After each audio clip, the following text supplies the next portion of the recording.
S.A. Hillam is another one of those writers on whom I could find absolutely no information, not even their full name, and the fact that he was probably a man is something I had to glean from the context of the scenes which he claims to have witnessed in person, and then incorporated them into the novel. Sheykh Hassan the Spiritualist, A View of the Supernatural, is a short novel that is quasi-divided into two parts. The first, consisting of the beginning and of the end, is the story of an unnamed European protagonist researching magic and the supernatural in Syria, while the middle part of the book is the life story of the titular Sheykh Hassan.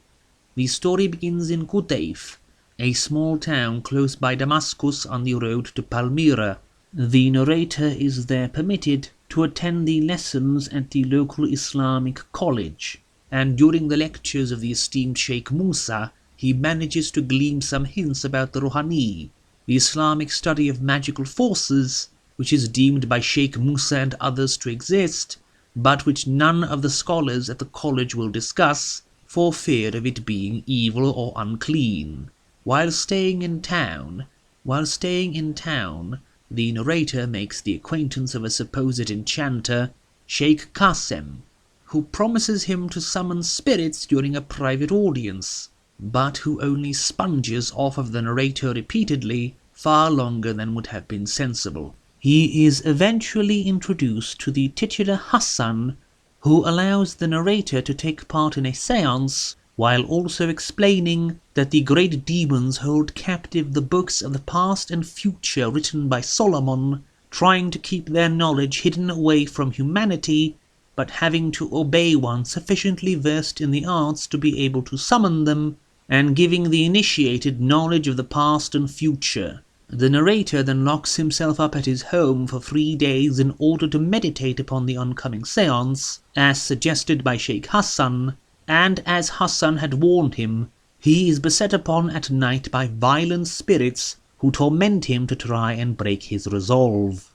The two then meet, and Hassan tells the narrator his life story about his teaching the daughter of the Qadi of his hometown, how the two fell in love, how Hassan's cousin Ali tried to sue for her hand, and how Hassan eventually managed to get enough money together to pay the very high dowry price required by the Qadi. Hassan and the Qadi's daughter Rashidi are married and have a son. However, several years later, when Hassan returns home one night from business, he finds his mother and his son brutally murdered and his wife abducted, with no amount of effort being able to uncover her whereabouts. This led to Hassan abandoning life and joining an Islamic cave monastery, where he devoted himself to the study of the spiritual arts of the Ruhani. In the present, the two make their way to a mound, which is believed to cover the remains of the Palace of Solomon,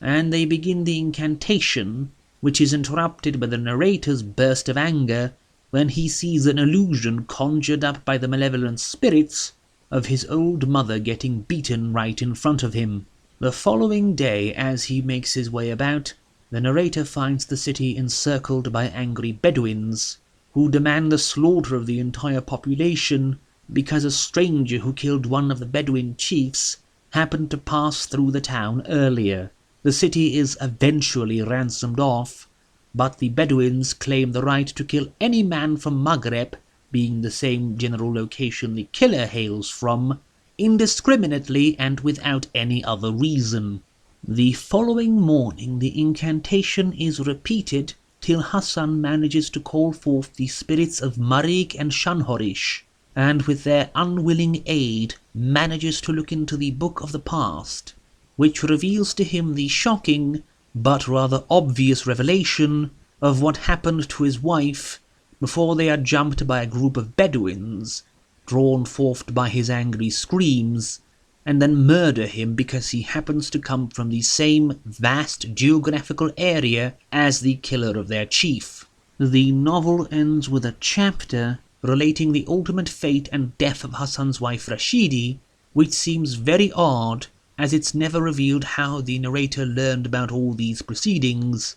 and it kind of breaks the suspension of disbelief of the novel being the memoirs of an unnamed European narrator. The sudden death of Hassan also seems a bit anticlimactic, and the final chapter seems like an addendum that really doesn't add much to the plot per se. Overall, the incantation scenes are pretty good, with moments of weird atmosphere. The middle portion concerning Hassan's life, however, is a bit more straight and, in comparison, a little boring, with the end of the novel being more of a sudden cut-off than a satisfying resolution. On the plus side, this is one of those rare cases where a writer trying to go bat for the supernatural didn't make a complete pig's ear of things, and didn't spend endless paragraphs on psycho-spiritualist hogwash, sucking all the life out of his ghosts, as it were, and turning them into boring dispensers of philosophy,